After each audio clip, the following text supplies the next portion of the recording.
Hello, I'm Camillus. Today I'm going to talk about the Zhou Dynasty. Let's get started.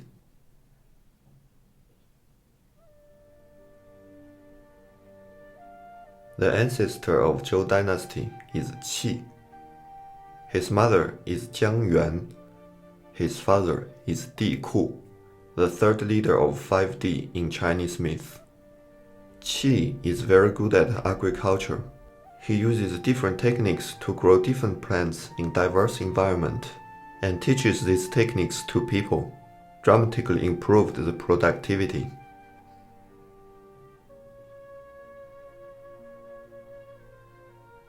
After Di Ku, the fourth leader Yao witnesses his contribution, then appointed Qi as agricultural minister.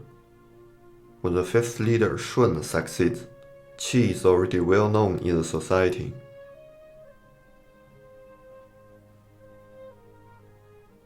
Shun grants him the land of Tai, today's Wugong County, Shanxi province, and gives him the family name Ji. From this point forward, Qi becomes a vassal. His vassal state is called Zhou. Qi lives in the age even earlier than Xia Dynasty. Thousands of years later, his descendant Jifa defeats the Shang Dynasty and creates a new dynasty Zhou. After Qi is dead, his son Buku succeeds. Xia Dynasty already exists. In Buku's old age, the great conflict starts among 5 princes, and in the end, Hou Yi takes power from Xia Dynasty. Buku abandons his position and runs away towards the northwest, living among the barbarians Rong and Di. Rong and Di are not the name of a certain nation. In Chinese history books, all northern barbarians are in general called Di, and all western barbarians are in general called Rong. After Buku, his son Ju succeeds. After Ju, the Gong Liu. Gong Liu is a powerful leader. Under the threat of barbarians surrounded, Gong Liu arrives to develop advanced agricultural skills and manufacturing techniques. Then with the rise of population, Zhou vassal state's power is growing day by day. After Gong Liu, his son Qingjie rebuilds its city in the ground Bing. Today's Bingzhou city, Shanxi province. When the power succeeds to the 13th leader Danfu, Zhou becomes a rich vassal state, yet not strong in military force. Therefore, Zhou is not able to resist the continuous attacks from Rong and Di barbarians. The land is no longer safe for living. Danfu leads the people to move to Qi. Today's Qishan County, Shanxi province. The 15th leader Chang moves to Feng, and the 16th leader Jifa moves to Hao, which are both located in today's Hu County, Shanxi province. In this period, Zhou develops around Weihe River and Jinghe River's basin. Because it's an agricultural civilization, develop its power towards east based on river's basin is a very reasonable strategy.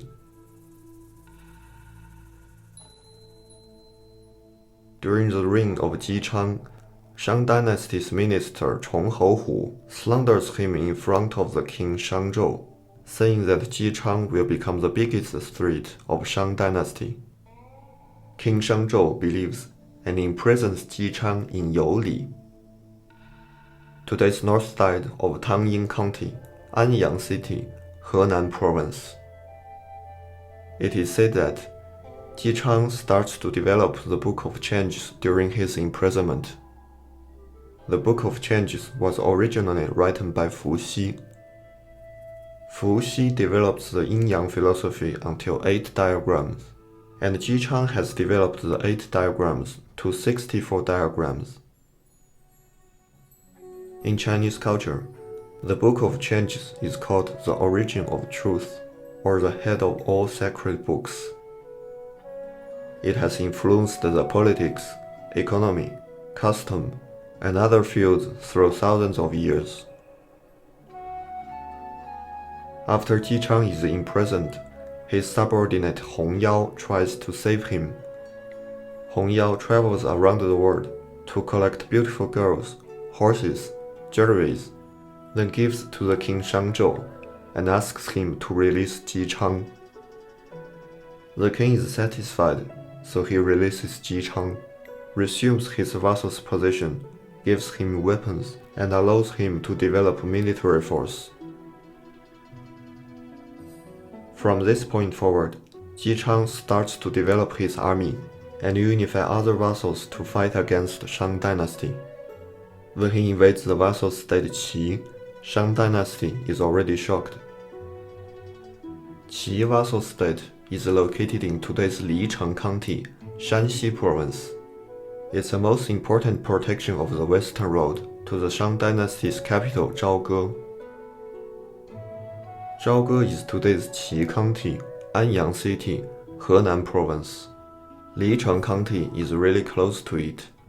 Nevertheless, Shang Dynasty's most pressing concern is the eastern barbarian Yi, and have sent all their best army to fight against them.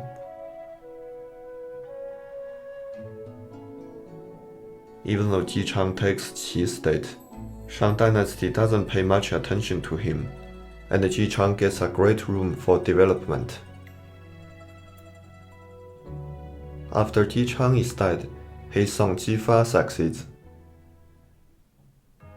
In the 9th year of his reign, Ji Fa's army marches to Mengjing, calling up all vassals to come and fight against Shang Dynasty. More than 800 vassals come, but some biggest vassals didn't come. Ji Fa realizes that it is not the best time to attack. He withdraws.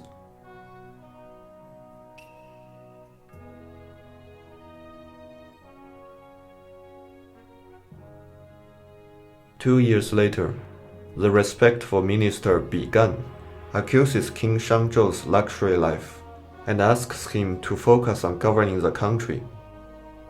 Shangzhou becomes mad, breaks Bi Gan's chest, and digs out his heart. After Shangzhou commits this horrible felony, Ji Fa calls upon vassals again.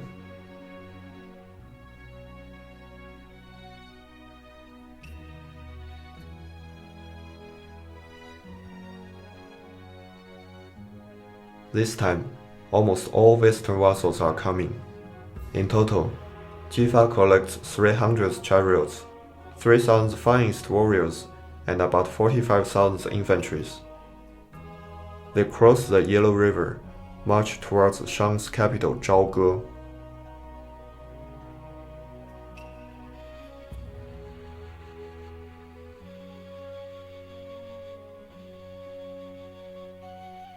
BC 1046, Ji Fa marches to Muye, a flat ground which is only 30 kilometers away from Zhaoge.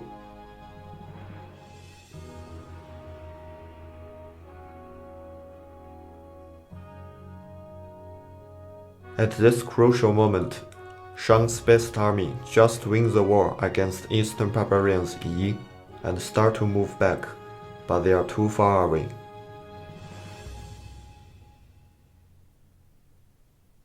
so that the King Shangzhou accumulates 700,000 amateurish soldiers, made up of prisoners and craftsmen. Shangzhou leads this army by himself, marches to Muye ground to fight against Jifa.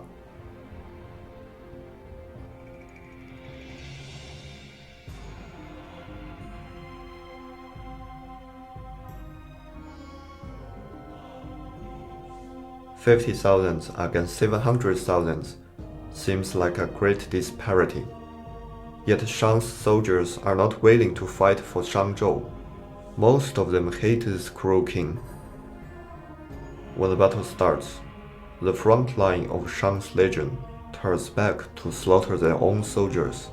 The legion loses its formation swiftly. Then Jifa's legion rushes into the enemy line, massacred a large number of soldiers. This crucial battle is finished ridiculously fast. King Shangzhou runs back to Zhaoge and burns himself at Lutai.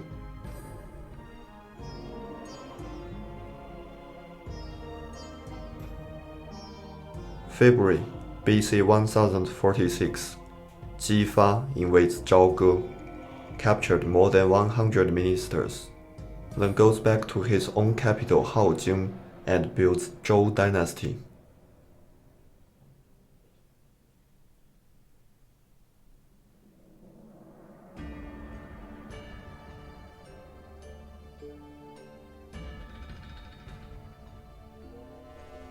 Although Jifa defeats Shangzhou, Shang Dynasty's power still exists. Jifa leaves Shangzhou's son Wu Geng in Shang's capital Zhaoge to rule this city and better control the people. In the meantime, let Guan Shu and Cai Shu to supervise Wu Geng. Along with this change of power, there are also some dramatic changes in the culture. In Shang Dynasty, the ruler believes that their power derives from God. If they hold sacrificial ceremonies for gods, they will be blessed and keep their power forever.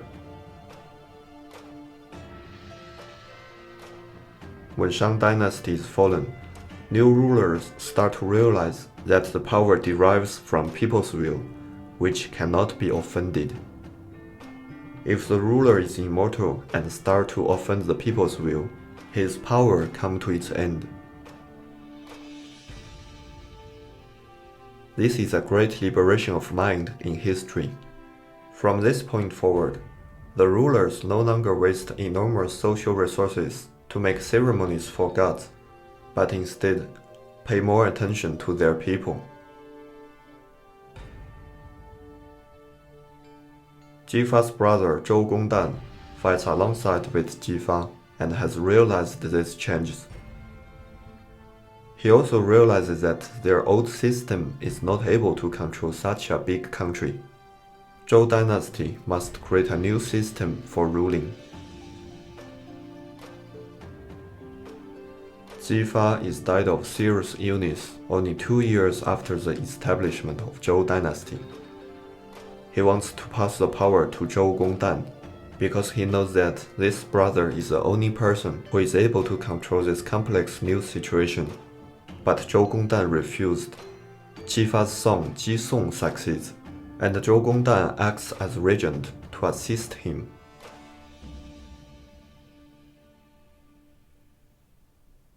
At that moment, Zhou Dynasty's civilization is much lower than Shang. A lot of eastern vassals still pay allegiance to Shang, not to Zhou. When Jifa is died, Shangzhou's son Wu Geng and even his two supervisors Guan Shu, Cai Shu betray Zhou Dynasty. Many vassal states betray in the same time, such as Xu, Lu, Chu, Qin, Yan, etc. BC 1043, Zhou Gundan leads an army towards the east to quell the rebels, and he has suppressed all rebels successfully in 3 years.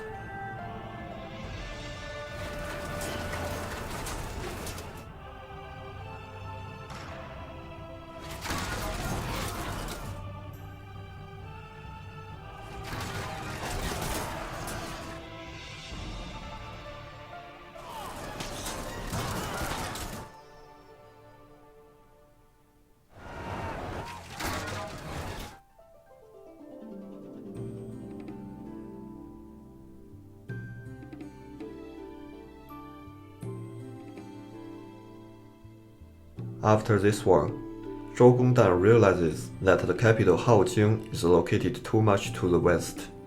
Zhou Dynasty needs to build another capital in the center of the world. He chooses Luoyi to be this new capital. It's today's Luoyang city, Henan province. After Luoyi is built, the two capitals start to rule the country in same time. The word China in Chinese language is 中国, which means country in the center of the world. This is Hezun, a bronzeware from Zhou Dynasty. The text on it records in details how Zhou Gundan built the new capital Luoyi. And in the text, we can find the word 中国, which is the earliest record. Although Zhou Gundan wins the war, but the greatest problem still exists. The former Shang dynasty's people is a much greater number than Zhou's people. There will always be some conflicts between them, and these people can rebel again anytime. In order to reduce this risk, Zhou Dynasty urgently needs to find some solutions to rule the vast majority of people. So firstly, Zhou Gundan sets up the enfeoffment to grant to vassals the land, army, and immigrate people in their land in the meantime, in order to separate Shang dynasty's people. Vassals can build their own military force. Each vassal state is Zhou dynasty's military base. Vassals can exercise power on behalf of Zhou dynasty. Zhou dynasty only gives them some missions and instructions of development. Yan vassal state. The vassal is Ke. Its mission is to defend the northern barbarians. Jing vassal state. The vassal is Tang Shuyu. Its mission is also to defend the northern barbarians and to protect the road between two capitals Haojing and Luoyi to keep it clear. Wei vassal state. The vassal is Kangshu. It's located in Shang's capital Zhaoge. Its mission is to influence and assimilate its local people of 7 Shang's families. Qi vassal state. Located in Zibo, Shandong province. The vassal is Lü Shang. Its mission is to reinforce the control of eastern barbarians and mutually support with Lu vassal state. Song vassal state. The vassal is King Shangzhou's brother Weizi. Its mission is to govern the old Shang dynasty's people and to keep their traditions.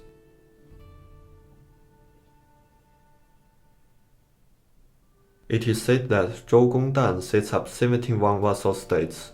53 of them are from his own family Ji. The rest of vassals are from different families, yet they are all related to Zhou dynasty's family by marriage. The goal of enfeoffment is to reinforce the governing power, to prevent the invasion of barbarians, and to expand its land. It has indeed largely reinforced the political governance, yet not cultural. So that in the meantime, Zhou Gundan puts into force the patriarchal clan system to reinforce the inner cohesion by bloodline. There are mainly 5 layers of social classes. The highest is the emperor, or Tianzi, which means the son of the god. Next layer is called Zhuhou, means vassals. The third layer is Qing and Daifu.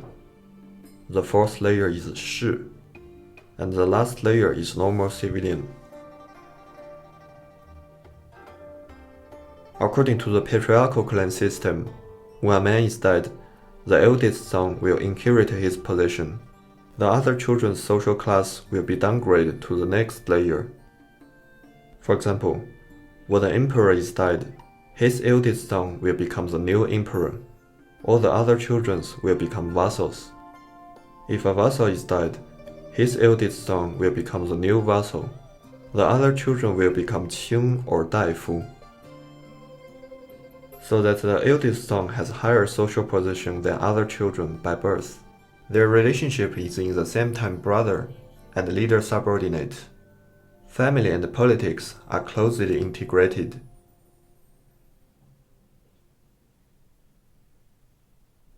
Patriarchal clan system also stipulates the marriage. In order to build relation with other families by marriage, it is prohibited to marry within the same family. Each social class must marry with different families, so that Zhou Dynasty's royal family can assimilate other families and becomes larger and larger. Under the influence of this system, the power in the country becomes extremely concentrated and it's almost owned by a single family.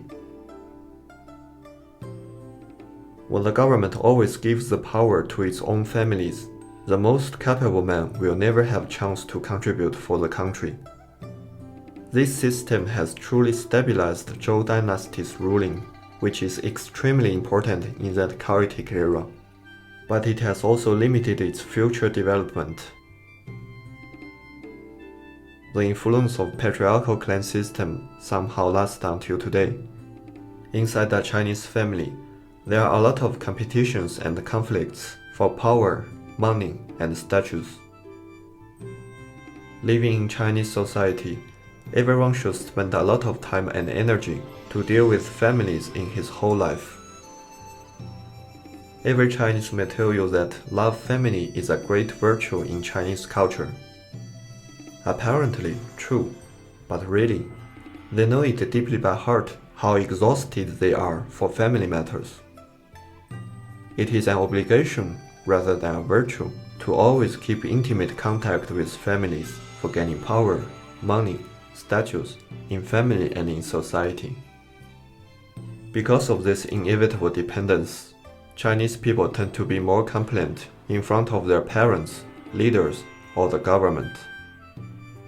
Compared with other people growing up in different culture, it is more difficult for Chinese to obtain their liberty of thought or to pursue spiritual enlightenment. After set-up enfeoffment and patriarchal clan system, Joe Gundan starts to create a whole system of ceremonies, the Zhou ceremonies.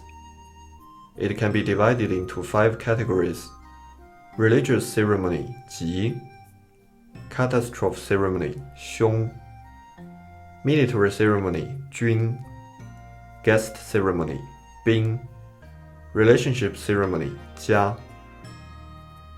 Zhou ceremonies put different requirements at different stages of a person's life and create a set of strict ethical codes of conduct.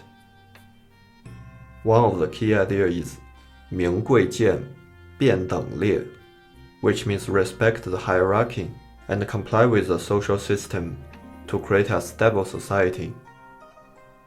The goal is to let everyone abide by their duties, be satisfied with their positions, be gentle to the other people, and together to create a state of ceremony. Zhou ceremonies stipulates in details the ceremonies between emperor and minister, father and son, brother and sister, noble and civilian, rich and poor. It turns the society from the pursuit of superstition into the pursuit of the ethical, ceremonial quality. Zhou ceremony is the first ceremony system which applies to a whole country in human history, and the Zhou Dynasty is the most powerful country at that time in Eastern Asia. Some of the ideas from Zhou ceremonies still have great impact on today's society, such as advocating virtue, comply with power, love families, respect old people, take care of children, etc. Zhou Gundan acts as regent for 7 years, then gives back the power to the emperor Ji Song, and he died of serious illness 3 years later. Probably his relationship with the emperor is not nice. Ji Song is afraid that his uncle wants to take his power. He cannot trust Zhou Gundan. After the founder Ji Fa is died, Zhou Gundan is under pressure of Ji Song and resigns. Then he leaves his country and travels alone. Until the rebellion starts, Emperor Jisong asks him to come back to defend the enemies. After 7 years' great work, Zhou Gundan quits his position, and he runs away one more time towards the south vassal state Chu. Meanwhile, his former colleagues, subordinates, are all persecuted. In the end, for some unknown reasons, he comes back to Zhou Dynasty again. We don't know if Zhou Gundan is truly died a natural death. We can find a lot of propagandas for Zhou Gundan in books. Kill a person, then be afraid of his revenge. Use sorcery to comfort him. Create propaganda to praise him is a quite normal behavior in that barbarian age. Zhou Gundan is a great symbol in Chinese culture. His stories and his work continuously inspire us. It was a heyday of Zhou Dynasty when Emperor Jisong and his son Jizhao were reigning. The fourth leader Jixia attacks the mighty south vassal state Chu and failed, and he is drowned in the Hanshui River during the retreat. Zhou Dynasty's diplomatic power starts to decline. The fifth leader Jiman starts a war against the western barbarian Quanrong and has successfully weakened their strength. In the meantime, there is a great leader in eastern Xu vassal state named Yan Wang, who has unified many eastern vassals to fight against Zhou Dynasty. He even pushes the border to the Yellow River.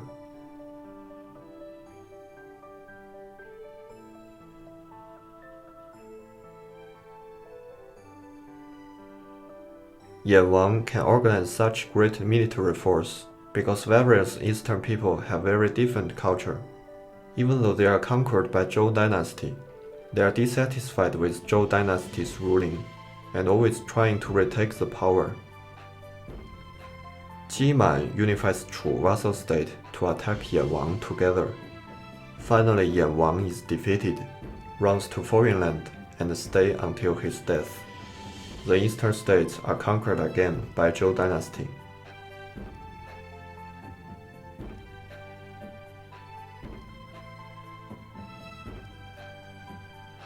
Emperor Jiman has reinforced the control of eastern vassals and pushes away foreign nations on its western border. The country will start to be powerful and flourish. Jiman is a great hero, and his reign is very long. After he dies, this flourishing situation never comes back again. 5 generations later, the power passes to the 10th leader Jihu, whose emperor title is Zhou Li Wang. He is a very cruel leader. People rebel and expel him. The minister Shao Gong and Zhou Gong rule the country together. This is called the Republican period. Zhou Li Wang stays on foreign land and dies 14 years later. Then his son Jijing succeeds and rules 39 years. Jijing is an ambitious leader. He wants to revive Zhou Dynasty's power, but his armies failed when fighting against one of the western barbarian Rong, the Jiang family, in Qianmu. Qianmu is in today's Jiexiu city, Shanxi province. After this defeat, Zhou Dynasty loses control on the western side of Fenhe River. Western barbarian Rong and the northern barbarian Di start to rise. When the next emperor Ji Gongsheng reigns, Zhou Dynasty is finally destroyed by western barbarian Quanrong and the southern Shen vassal state, located in today's Nanyang city, Henan province.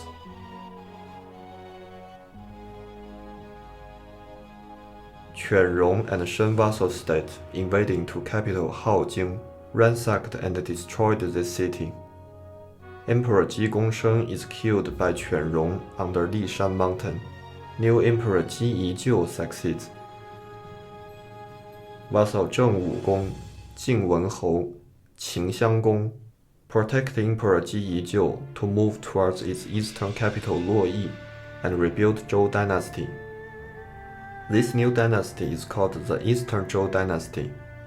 Accordingly, the former dynasty is called Western Zhou Dynasty. In 史记, it is said that the last emperor Ji Gongsheng falls in love with the girl Bao Si. He ignites Beacon Tower several times to pass the message of war to all vassals for fun, to make Bao Si laugh. Vassals are angry and do not support him anymore. He wants Bao Si to be the new empress, trying to kill his current empress Shen and her child, the prince. Empress Shen runs away with the little prince to her homeland Shen vassal state. Then Shen vassal state becomes the Zhou dynasty's enemy. When Shen vassal state and barbarian Quanrong attack capital Haojing, Ji Gongsheng ignites Beacon Tower again, but no vassal come to help. This story is famous today, but it sounds like a ridiculous and weird drama. Cannot be the truth in history. According to 左传, after Ji Gongsheng is died, and before Ji Yijiu succeeds, there is another leader called Xie Wang. But he is abolished by vassals. It means at that time, Zhou dynasty not only has strong external enemies, but also has serious internal conflicts with vassals. After Xie Wang is abolished, Zhou dynasty loses control of western land. Additionally, the former emperor has failed the war in Jiexiu city, so the most important thoroughfare to northwest is blocked.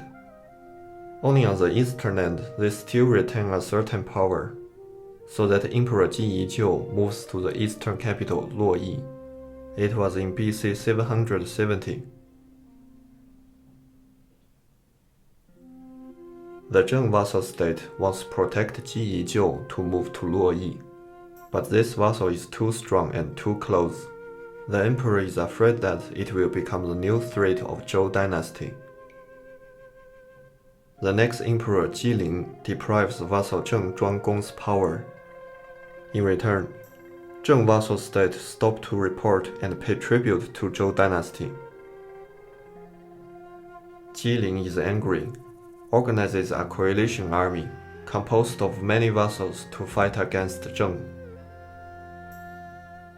In BC 707, at Zheng's city Ruge, today's Changge city, Henan province, Zhou dynasty's army is totally defeated by Zheng vassal state. In the war, Emperor Jilin is shot in the shoulder by the great general Zhu Dan.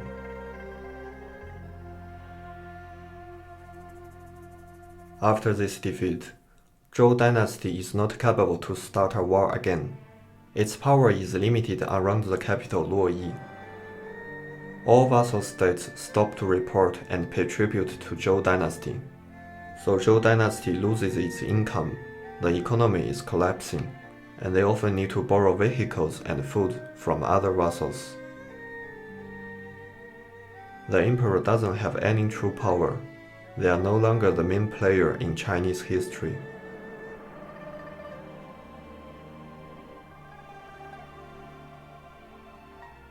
Zhou dynasty lasts until BC 256, yet from BC 770 to BC 221 is called Chunqiu and Zhanguo period.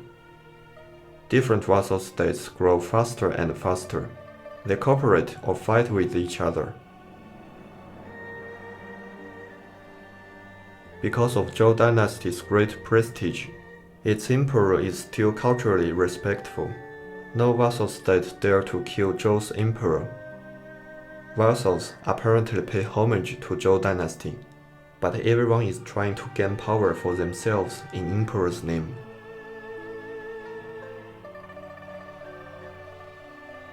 Chunqiu and Zhanguo is one of the most important historical period. I will talk about it next time.